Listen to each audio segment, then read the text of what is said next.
So my history, I first started recording as an engineer, working with a lot of goth music. And I never felt totally fulfilled. And then this label that I'd never heard of before called Earache Records started putting some bands into the studio. And to me, it's like, Napalm Death, Carcass, Bolto, they've all got weird names, but I loved the energy of it. It was like, I thought, this is great, and this is right at the start of death metal, and I thought this would be great because it'll piss people off. And, you know, it's like jumping around and headbutting the wall. Then the bands were like, yes, it's great.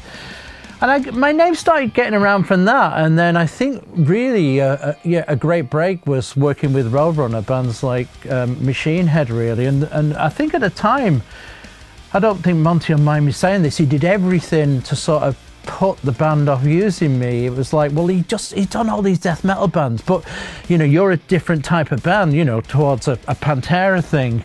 But the band believed in an album that I'd done with Carcass, which was the Heartwork record, and wouldn't let him, they wanted to, no, we still want Colin, really. And then Fear Factory, and it kind of snowballed sort of from then, really. So we're going back to, I would call it first breakthrough record, 93, and I'm still doing it now in 2022, so I must be doing something right. So I got involved producing because I used to be in a band on Roadrunner, and we needed to do a load of demos. So I had my laptop, I got Pro Tools, a few other things. I've been learning while I was at university, just in my spare time. And over the course of doing 50 demos, working with producers like Jason Sukoff and Jason Bieler, getting to know Ginge and eventually Colin, and then Andy, I've learned bits off all of them, and just I've become more interested in production than I have of being a musician. I enjoy this far more. So I just find it fascinating taking things, recording it, and just seeing how far you can push it and how good you can make it sound. It's been a long path where you're getting to this point now, but I just love it. I first started working together with Colin. We'd known each other. Met the Bullet from Valentine's Yeah, he was backstage. But you were drunk, and I didn't realise you were drunk. Yeah, I never sobered up so fast in my life. But I remember being told, like, oh, Colin's here. Do you know who Colin was? I was like, Colin Richardson. No, it was the band. They gave a shout out. Colin's at the show. Matt Tuck, and he, Colin. And I heard that, and I tracked Colin down. And I was in a band called Wearing Scars with Andy James at the time. And we were looking for a producer, so I asked Colin, would you be interested in working with us on this album? He was like, well, yeah, great. And you'd heard some stuff I'd done for my other band, Mutiny Within. I'd myself sort of produced and mixed. And you told me you were quite impressed by that. And it just so happened that a project came up, and you needed someone to give you a hand with it. We did, and I think we just worked really well together. Yeah, and Chris, I mean, I've never seen anybody put ideas together so quickly. If we're stuck on a part, he's got like 15 ideas and everybody else has got one. I don't know, you do it?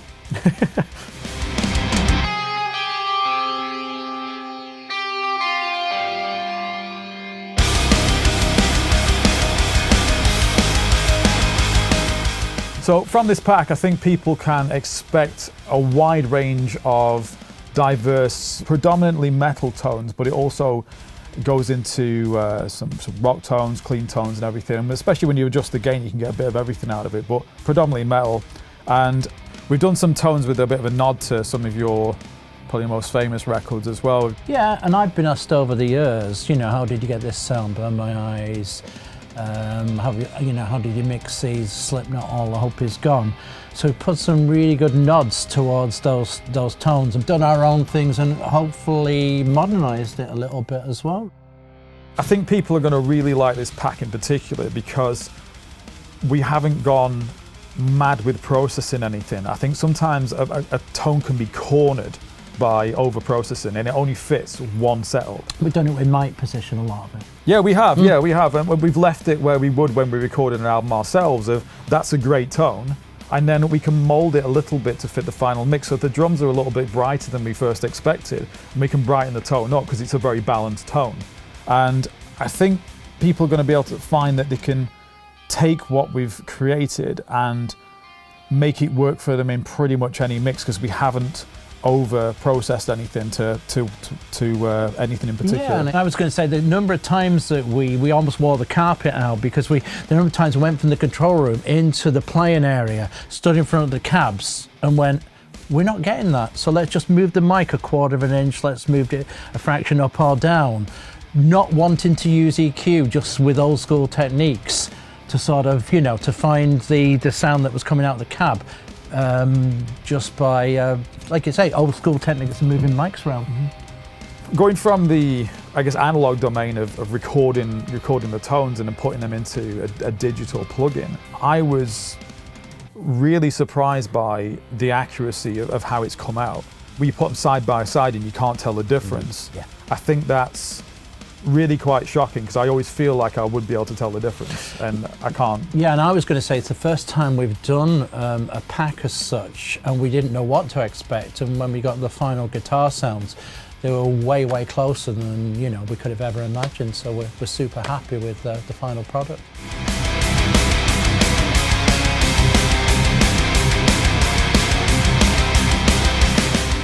I think the unique things about the tones we've created come mainly from Colin's 30 years plus experience in recording and metal in particular.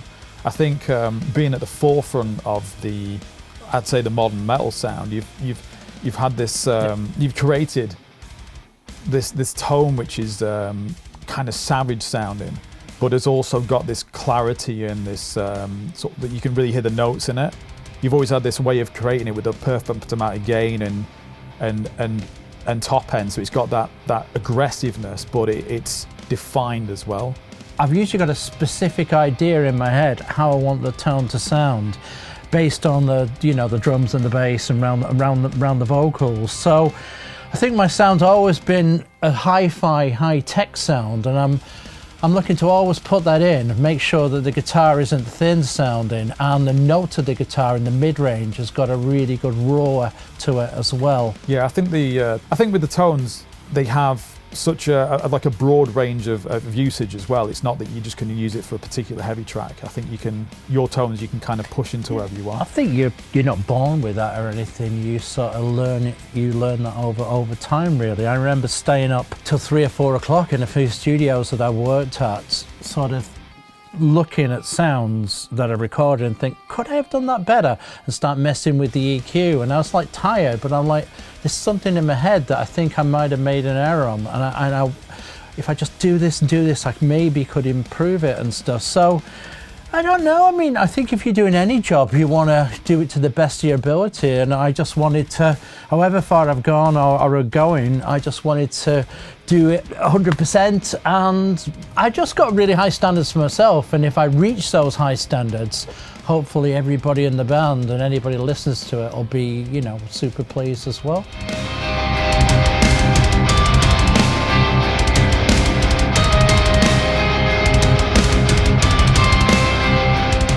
I think the evolution of guitar tones since sort of the origins of metal have been going from undergained, overdriven tones to the 90s with that really scooped, aggressive, cutting, Dimebag Darrell kind of burn my eyes style tone, to it's almost gone full circle with the modern tones are almost lower gain, more mid-focused. I think the aggressive top end, that 4K kind of in your face thing, is become slightly more unfashionable these days. It's more about clarity than aggression these days, I'd say. Yeah, mixing's gone toppier and toppier. Well, the only way to go. And as well, I think with Pro Tools, on the old analog consoles, you could wind the top end on. You can't do that with plugins. You've got to be quite careful with it.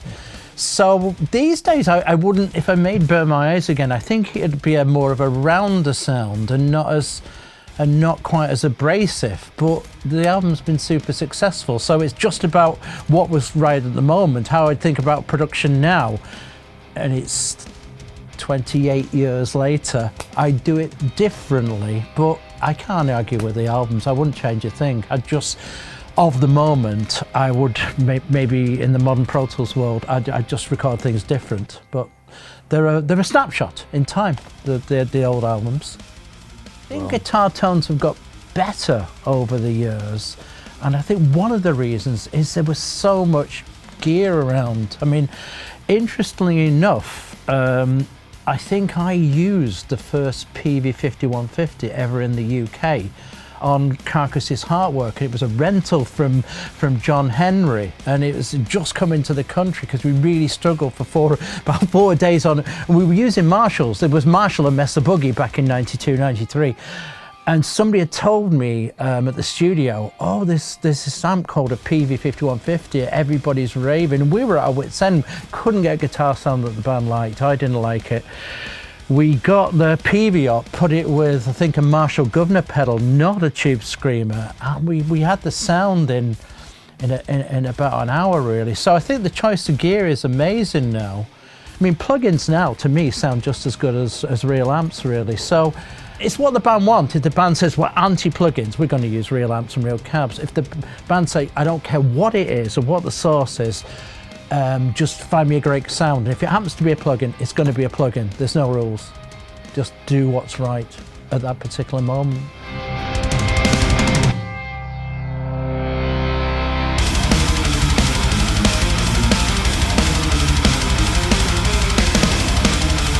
I think the most important thing in the studio isn't the sort of the sonics as such. It's just getting the band settled and comfortable, and you know, and almost become an extra member of the band. And you know, when it's time to work, you know, we can really kind of go for it and get some serious work in, but also have a laugh and mix it up, really. So a lot of it is just getting the mindset of everybody wanting to do it and everybody's homing in. And I like to think the rest of it comes later. I think if you know what you're doing from an engineering producing standpoint, I agree that the most important thing is getting the performance out of the band and having them comfortable, because if they're not comfortable, then you're not going to get the performance and it's not going to work. In the same way that one of the most important things about guitars is the player and you know, how they play it. I think it's the same thing with the band. Yeah, somebody once said to me, as a producer, you're sort of there to sort of show off all the good bits, and if there is a weakness, sort of sort that out, and you know, just bring out the best of everybody, really. But it usually starts with drums, and we may put the guitars down next, and the bass, and maybe don't leave all the vocals to the end. Mix it up with some solos. We don't want the singer to burn out and, you know, give him, here's your 5 days, and he's burnt out after 2 because you haven't stopped his singing for 12 hours. So it's about management as well, really. I think one important thing on the sonic side of things as well is, and I've learned so much of this off you, is the attention to detail. It stacks up. So if you're recording guitars and you get the guitars dead in tune, and you get the bass dead in tune, and the drums are very well recorded, it sort of half mixes itself. If you skip some of those steps and think the tuning's, oh, it's close enough, by the time you've got 2 or 4 guitars on there and some leads, it stacks up, and you're never going to get the clarity out of the final product that you're going to want because it's never been there in the first place. So I think taking your time, not rushing and doing it properly, there's so much to be said for that. And I think when I first started doing this, it was with like demo bands or semi-professional bands. You know, with all due respect, they don't always have the highest standards, and then you suddenly work with a world-class band and you're like, oh my God, you know, this is what they're looking for, and it makes you better. You've got to step up, otherwise you're going to get left behind, really.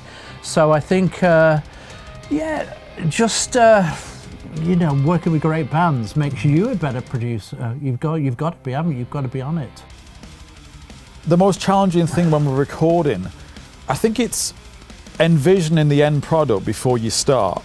And I don't think it's a massive challenge. I think it just takes a bit of time to plan things out and get that picture in your head. I think sometimes you can start working with a band, and sometimes you have to be sure of which direction you're going in before you press record.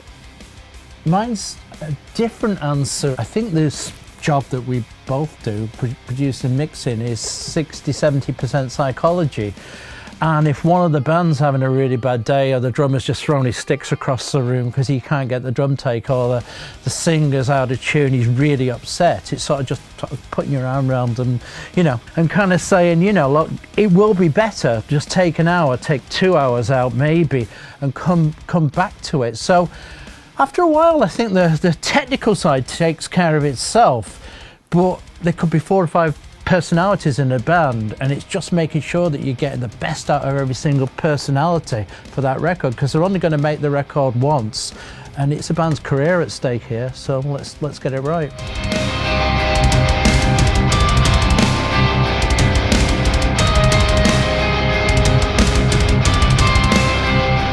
I think the best thing about producing the way we do it is that we tend to become quite close with the bands that we work with, and pretty soon into the process, it's like we've known each other for a long time. We all become friends. We have this, understanding. So it doesn't feel so much like work. We're just in something together, and we're all on the same team, working towards getting the best possible result out of the process. My answer's really short. I do this for a hobby, and people still want to pay me.